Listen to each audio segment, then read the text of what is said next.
যে ব্যক্তি আল্লাহর কাছে শাহাদাতের মৃত্যু চায়, বাল্লাগাহুল্লাহু মানাজিলাশ শুহাদা ওয়া ইন মাতা আলা ফিরাশিহি, কেউ যদি আল্লাহর কাছে শাহাদাত অন্তর থেকে কামনা করে, রব্বুল আলামিন ওই ব্যক্তিকে শাহাদাতের মর্যাদায় নিয়ে যাবেন, যদিও সে বিছানায় পড়ে পড়ে মারা যায়। জেনে রেখো, যেটা তুমি পাওয়ার এটা তুমি কোনোদিন হারাবা না। যেটা তোমার হওয়ার কথা ছিল ওটা তুমি কোনোদিন মিস করবা না। আর যেটা তুমি পাওয়ার কথা না, গোটা বিশ্বের সব শক্তিকে হাতের মুঠোয় আনলেও সেটার দেখা তুমি পাবে না, পাবে না। আল্লাহ সবাইকে সব দিক থেকে সুখ দেয় না। হ্যাঁ, বাপ কোটিপতি কিন্তু মেয়ের ডিভোর্স হয়ে গিয়েছে 2 বার। বিশ্বাস রাখেন, আমাকে বিশ্বাস করেন, বর্তমান সমাজ হচ্ছে এমন, ডিভোর্স হয়ে গেলে কোনো মেয়েকে সমাজ আর মূল্যায়ন করতে চায় না, চাই সে ভালো হোক চাই সে খারাপ হোক। ঠিক কিনা বলেন যুবকেরা? বিষ্ণু বলেন, নামাজের পরে যদি 33 বার সুবহানাল্লাহ, 33 বার আলহামদুলিল্লাহ, 33 বার আল্লাহু আকবার, এরপরে 100তম বার লা ইলাহা কেউ পড়ে, তার যদি সাগরের ফেনা পরিমাণ গুনাহ থাকে, আল্লাহ তাআলা তার সব গুনাহ মাফ করে দেয়। প্রত্যেক ফরজ সালাতের পরে আয়াতুল কুরসি পড়বেন। প্রত্যেক ফরজ নামাজের পরে যে একবার আয়াতুল কুরসি পড়বে, তার জান্নাতে ঢোকার ব্যাপারে আর কোনো বাধা থাকে না, মৃত্যু ছাড়া। লোকটা মরে না তাই জান্নাতে যায় না, মরলেই জান্নাতে। চরিত্র হচ্ছে মানব জীবনের সবচেয়ে দামি সম্পদ, আপনার ক্যারেক্টার। আমরা ছোটবেলায় পড়েছি না যে when money is lost nothing is lost, health is lost something is lost, character is lost সব শেষ। এটা অনেক দামি সম্পদ। সো এই মোরাল স্ট্যান্ডার্ড বা আপনার এথিক্স, এটাতে কোনো কম্প্রোমাইজ করা যাবে না। চরিত্র শেষ তো সব শেষ। প্রত্যেক ফরজ নামাজের পরে যে একবার আয়াতুল কুরসি পড়বে, তার জান্নাতে ঢোকার ব্যাপারে আর কোনো বাধা থাকে না, মৃত্যু ছাড়া। লোকটা মরে না তাই জান্নাতে যায় না, মরলেই জান্নাতে। 2 অঙ্গের পাপ যদি কেউ করবে না বলে আমি নবীকে গ্যারান্টি দেয়, আমি নবী তাকে জান্নাতের গ্যারান্টি দেয়।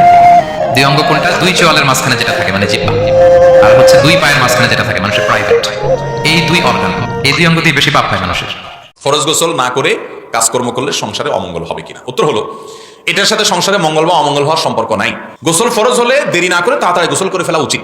যদি আপনি গোসল ফরজ হয়েছে ধরুন রাত 12টায়, আপনি ফজরের আগ পর্যন্ত তো আরো কয়েক ঘন্টা আছে, এখন করতে চাচ্ছেন না, ওকে, তাহলে আপনি ওযু করে শুয়ে পড়েন।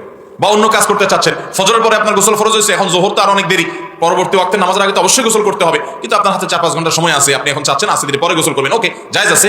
আপনি গোসল করে অন্যান্য ওযু করে নিয়ে অন্তত তারপরে ঘরের অন্যান্য কাজ করেন বা খেতে খামারে কাজ করেন, এটা উত্তম। যদি ওযু করা ছাড়াও আপনি করেন তাতে হারাম হবে না, কিন্তু সুন্নাত হবে ওযু করে নিয়ে যদি করতে পারেন ভালো হয়, জাস্ট ভালো হয়। না করলে কোনো বড় গুনাহ হবে, বাট এরকম না। আমরা অবশ্যই মনে করি কারণ অমঙ্গল হয়, সাথে মঙ্গল অমঙ্গলের সম্পর্ক নাই। তবে হ্যাঁ, এটা ঠিক যে সুন্নতের খেলাফ হবে আপনি গোসল অনেক দেরি করে বসে বসে অন্যান্য কাজ করে বেড়াচ্ছেন, এটা সুন্নতের খেলাফ হবে। স্বামী যদি মোবাইলে স্ত্রীর সাথে কথা বলার সময় রাগ হয়ে তালাক দেয়, তাহলে কি তালাক হয়ে যাবে? স্বামী যদি দাবি করে সে তালাক দিয়েছে, অথচ স্ত্রী যদি বলে আমি শুনি নাই, তাহলে কার কথা ধর্তব্য হবে? এসব ক্ষেত্রে করণীয় কি? ভাইরা আমার, স্বামী যদি তালাক দিয়ে থাকেন, স্ত্রী যদি তালাক নাও শুনেন, তারপরও তালাক পতিত হবে। তালাক পতিত হওয়ার জন্য স্ত্রীর শোনাটা আবশ্যক নয়। স্বামী যদি বলেন আমি সজ্ঞানে তালাক দিয়েছি, ইসলামী শরিয়ার দৃষ্টিকোণ থেকে সেটি তালাক হয়েছে বলে ধর্তব্য হবে। দ্বিতীয়ত, তালাকের ক্ষেত্রে কোনো সাক্ষী থাকা আবশ্যক না যে সাক্ষীর সামনে বলে না এই জন্য তালাক হবে না। স্বামী যদি সজ্ঞানে স্ত্রীকে তালাক দিয়ে থাকে, তাহলে সেক্ষেত্রে তালাকের শর্ত পূরণ হলে, যথাযথ নিয়মে তালাক হয়ে থাকলে, স্ত্রী না শুনলেও তালাক হবে। এক্ষেত্রে স্বামীর কথাই ধর্তব্য হবে। অংশ মেয়েরা ডিভোর্স দিয়ে দেয়, এত সহজ না ডিভোর্স। মেয়ে ডিভোর্স দিলেই ডিভোর্স হয়ে যাবে না। মেয়ে অর্পিত তালাকের পাওয়ার পাইলে, সেই শর্ত যেগুলোর ভিত্তিতে অর্পিত তালাক পাইলো সেই শর্তগুলো পাওয়া গেলে, তারপরে আবার তালাকের যে অন্যান্য শর্ত সাথে সেগুলো পাওয়া গেলে বিচ্ছেদ হতে পারে, বহু যাওয়ার যদির পরে সেটা। অতএব কোন স্বামীর সাথে আপনার বনিবনা হচ্ছে না, আরেক পুরুষের হাত ধরে চলে গেলেন আর কাজী অফিসে গিয়ে একটা ডিভোর্স লেটার পাঠিয়ে দিলেন, এত সহজ না। পরবর্তী সম্পর্কটা জেনা হবে এবং হারাম হবে। একই কথা পুরুষের জন্য প্রযোজ্য, যে আপনি কোনো মেয়ের কোনো মহিলার সাথে আপনি বিবাহ বন্ধনে আবদ্ধ আছেন, আরেক মহিলার সাথে হারাম সম্পর্ক করলেন, আল্লাহর জমিনের সবচেয়ে কঠিন শাস্তি এটার জন্য হবে। আল্লাহ তাআলা আমাদেরকে ভয়াবহ অপরাধ থেকে বেঁচে থাকার তৌফিক দান করুন। বিবাহ তালাক হওয়ার পর সেই বউ নেওয়ার বিধান কি? তালাকের পর স্ত্রীকে যদি কেউ ফেরত নিতে চান, তাহলে সেক্ষেত্রে তালাকটা যদি ফেরত নেয়ার মতো তালাক দেয়, তাহলে ফেরত নেওয়া যাবে। আমি একটা কথা প্রায় বলি, বিবাহ বিচ্ছেদের পর, তালাকের পর 15 বছর 20 বছর পরেও যদি আবার স্বামী স্ত্রী একসাথে থাকতে চান, সুযোগ আছে যদি তালাক দেওয়ার সময় সেভাবে তালাক দেন। আমাদের দেশে সাধারণত তালাক দেওয়ার ক্ষেত্রে আমরা 1 তালাক 2 তালাক না, পারলে শত শত হাজার হাজার তালাক দেই। স্ত্রীকে একা না পারলে স্ত্রীর 14 গোষ্ঠী সহ তালাক দেয়, আছে না নাই? এগুলা বিভ্রান্তি। যারা বিবাহ করেছেন তাদেরকে বলছি, আর যারা বিবাহ করবেন তাদেরকেও বলছি, খবরদার, দাম্পত্য জীবনে স্বামী স্ত্রীর মধ্যে যত বোঝাপড়ার গরমিল হোক, যত গন্ডগোল ফাসাদ হোক, কখনো রাগ উঠলো আর তালাক ঝেড়ে দিলেন, এই কাজটা কখনো করবেন না।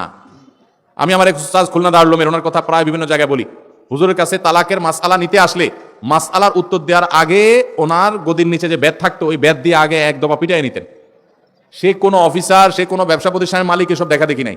তালাকের মাসআলা কোনো পুরুষ লোক জানতে আসছে, এই মাসআলার উত্তর দেওয়ার আগে উনি বেতটা বের করে শরীরে যত জোর আছে জোর দিয়ে 4-5টা বাড়ি আগে মারতেন। বোনের কারণে, ননদের কারণে, শাশুড়ির কারণে, বাইরের লোকের কারণে নানান ভুল বোঝাবুঝি তৈরি হয়। দিন যত অতিবাহিত হতে থাকবে, যত পরিবার পারিবারিক জীবনটা সামনে এগোতে থাকবে, লাস্টিং করতে থাকবে, সন্তান বড় হতে থাকবে, ইনশাআল্লাহ দেখবেন এগুলো সব হারায় যাবে। যারা ধৈর্যশীল তারা সবর করে, যারা অধৈর্যশীল তারা আগে ভাগে রাস্তা দুই দিক করে ফেলে।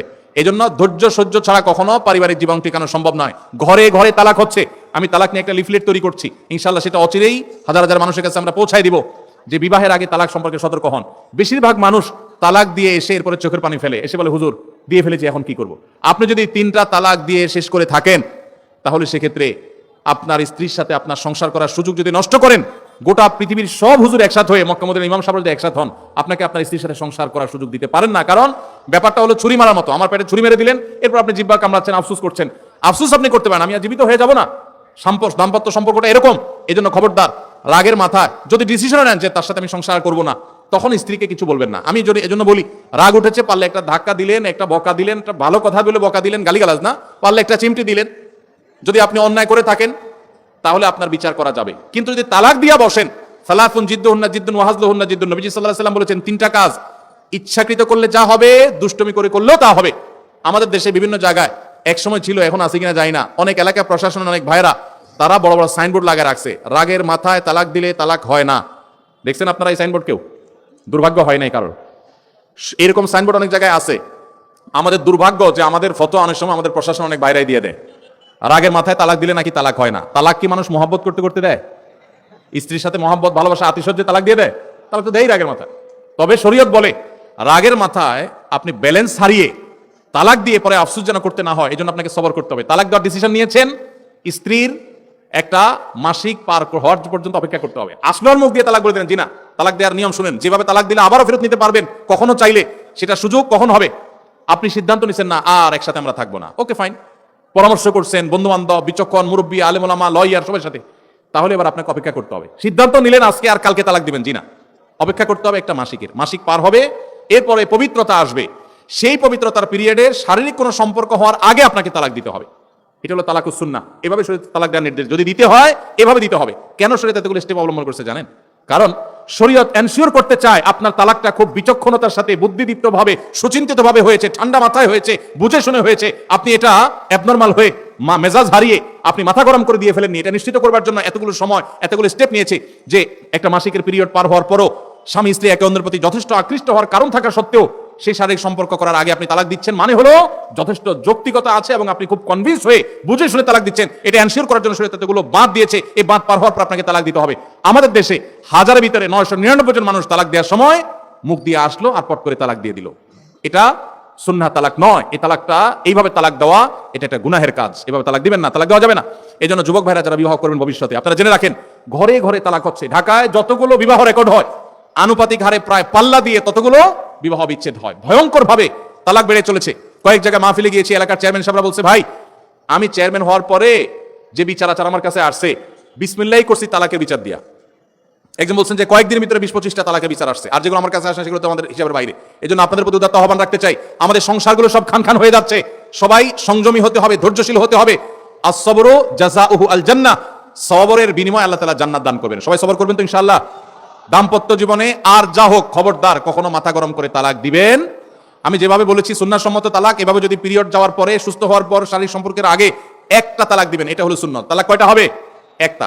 একটার বেশি তালাক দিবেন সেটা জায়েজ হলো না, জায়েজ হবে একটা তালাক। একটা তালাক দিলেন, বাস রেখে দিলেন, 2 মাস 3 মাস পার হয়ে গেল, অটোমেটিক সম্পর্ক ছিন্ন হয়ে গেলে দুজন দুদিকে যেতে পারেন, আলাদা বিয়ে হতে পারে, আবার বহুকাল পরে চাইলে নিজেরা শুধু বিবাহ পড়িয়ে আগ্রহ করে আবার একত্র হয়ে যেতে পারবেন। আর যদি আপনি একটা দিয়েছেন, আবার আরেকটা দিয়েছেন, 6 মাস পর আরেকটা দিয়েছেন, দিয়ে 3টা শেষ করে ফেলছেন, তাহলে আর কখনো বিবাহ যদি মক্কার ইমাম সাহেব এসেও পড়ায়, তারপর আর একসাথে থাকতে পারবেন না। আল্লাহ তাআলা আমাদেরকে এই বিবাহ বন্ধন এবং তালাকের ক্ষেত্রে শরিয়াকে মেনে চলার তৌফিক দান করুন।